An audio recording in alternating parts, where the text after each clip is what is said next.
દોસ્તો, મુકેશ અંબાણી કે જેઓ વિશ્વના સૌથી ધનિક વ્યક્તિ છે, આખરે મુકેશ અંબાણીના વાઇફ એટલે કે નીતા અંબાણી પણ હંમેશા ચર્ચાનો વિષય બનતા હોય છે.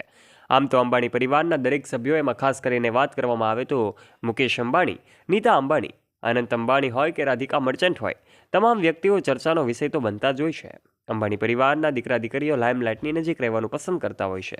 પરંતુ દોસ્તો, શું તમને ખબર છે, મુકેશ અંબાણીના એક મિત્ર એવા પણ છે, વર્ષો જૂના એ મિત્ર અત્યારે એવી હાલતમાં આવે છે જેને જોઈને સૌ લોકો નવાઈ પામી જાય છે. દોસ્તો, શું છે હકીકત, એ તો આજના વિડીયોમાં તમને ખબર પડી જ જશે. આખરે આ 30 વર્ષ જૂના મુકેશ અંબાણીના મિત્ર વિશેની વાત બહુ ઓછા લોકોને ખબર હોય છે, જે આજના વિડીયોમાં અમે તમને જણાવવા જઈ રહ્યા છીએ. દોસ્તો, વિડીયોને અંત સુધી જરૂરથી જોજો. આજે આ મિત્ર વિશેની વાત સાંભળીને તમે પણ નવાઈ પામી જશો. વિડીયોમાં આગળ વધીએ તે પહેલાં આપ અમારી યુટ્યુબ ચેનલ ઉપર પહેલીવાર આવ્યા છો અને વાલા દોસ્તો, હજુ સુધી આપે અમારી ચેનલને સબસ્ક્રાઇબ નથી કરી તો નીચે રહેલું બેલ આઇકન દબાવીને સબસ્ક્રાઇબ કરી લેજો અમારી યુટ્યુબ ચેનલને. સૌથી પહેલાં વાત કરી દઈએ કે મુકેશ અંબાણીના મિત્ર, એમનું નામ છે આનંદ જૈન. આનંદ જૈન કે જેઓ મુકેશ અંબાણી સાથે પહેલેથી જ એમની સાથે અભ્યાસ કરતા હતા, ત્યારથી લઈને એમની અનેક તસવીરો ત્યારે વાયરલ થઈ હતી જ્યારે પોતે એક પણ રૂપિયો પગાર લીધા વગર મુકેશ અંબાણીની કંપનીમાં કામ કર્યું છે. જી હા દોસ્તો, આ વાત સાંભળવામાં કદાચ તમને ભૂલ લાગે, કદાચ આ વાત સાંભળવામાં તમને ખોટી લાગે, પરંતુ આ વાત સત્ય છે.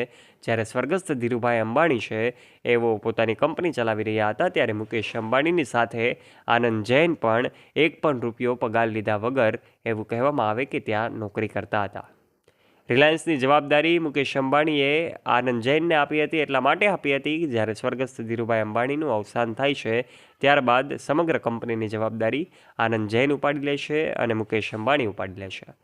એક પણ રૂપિયો લીધા વગર જ જ્યારે તેઓ કંપનીમાં નોકરી કરતા હતા, ત્યારે સૌ લોકો નવાઈ પામી જતા હતા કે આખરે આવું કેવી રીતે શક્ય બની શકે. પરંતુ દોસ્તો, આ મુકેશ અંબાણીના મિત્ર હતા. આમ તો ધીરુભાઈ અંબાણીના ત્રીજા સંતાન ગણવામાં આવે તો પણ ખોટું નહીં હોય, કારણ કે ક્યારેય પણ એમને દીકરાથી વિશેષ એટલે કે દીકરાથી ઓછા નથી ગણ્યા, દીકરાથી વિશેષ ગણ્યા છે. એવા આ ધીરુભાઈ અંબાણી છે, એમણે પોતાના જે આનંદ જૈન છે એમને પોતાના દીકરા માન્યા છે અને આજે પણ આનંદ જૈન છે એ રિલાયન્સમાં કામ કરી રહ્યા છે, જે મુકેશ અંબાણીના 30 વર્ષ જૂના મિત્ર છે. આખરે એમની પણ જ્યારે અંબાણી પરિવારમાં કોઈ પણ ફંક્શન હોય, ચાહે તહેવારની ઉજવણી હોય કે પછી લગ્ન સેરેમની હોય, કોઈ પણ બર્થડે પાર્ટી હોય કે પછી કોઈ પણ ઇવેન્ટ હોય, તમામ ઇવેન્ટોમાં મુકેશ અંબાણીના ઘરે આનંદ જૈન જોવા મળે છે. કારણ કે આનંદ જૈન એ અંબાણી પરિવારના એક સદસ્ય તરીકે આજે પોતાનું જીવન જીવી રહ્યા છે. જ્યારે ધીરુભાઈ અંબાણીનું અવસાન થયું, ત્યારબાદ પણ કંપનીની જવાબદારી મુકેશ અંબાણી ઉપર આવી હતી, ત્યારે આનંદ જૈન પણ એમની સાથે હતા. તમામ વ્યક્તિઓ જ્યારે એમની સાથે હતા, ત્યારે આનંદ જૈન એમના ખાસ મિત્ર છે. હાલમાં અંબાણી પરિવારના દરેક સભ્યો ચર્ચાનો વિષય બને છે, પરંતુ આ વાત બહુ ઓછા લોકોને ખબર હોય છે. આજના વિડીયોમાં અમે તમને મુકેશ અંબાણીના મિત્ર વિશેની વાત જણાવી છે. અંબાણીના આ સભ્યો તો ચર્ચાનો વિષય બને જ છે. એમાં પણ ખાસ કરીને વાત કરવામાં આવે તો છેલ્લા કેટલાય સમયથી અનંત અંબાણી અને રાધિકા મર્ચન્ટની તસવીરો સામે આવતી હોય છે.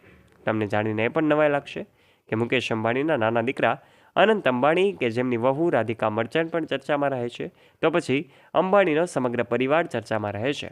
મુકેશ અંબાણી તો એકદમ સાદગીભર્યું જીવન જીવવાનું પસંદ કરે છે, તો પછી એમના મિત્ર જે છે આનંદ જૈન, એવો પણ એકદમ સાદગીવાળું જીવન જીવે છે અને આજે પણ એક મિત્રતાનો ધર્મ નિભાવે છે. ત્યારે દોસ્તો, આપ આ વિશે શું કહેવા માંગો છો? આ એક દોસ્તીની વાત છે કે જેમાં મુકેશ અંબાણી અને આનંદ જૈન વિશે આપના મંતવ્યો નીચે કમેન્ટ બોક્સમાં કમેન્ટ કરીને આપ અવશ્ય જણાવજો. અને જો દોસ્તો તમને આ વિડીયો ગમ્યો હોય તો વિડીયોને લાઇક કરજો, તમારા ફ્રેન્ડ્સ સાથે ગ્રુપમાં આ વિડીયોને શેર કરવાનું ના ભૂલતા. અને આવા રસપ્રદ અને રોચક વિડીયોઝ નિહાળવા માટે વાલા દોસ્તો, આજે જ નીચે રહેલું બેલ આઇકન દબાવીને સબસ્ક્રાઇબ કરજો અમારી ચેનલને.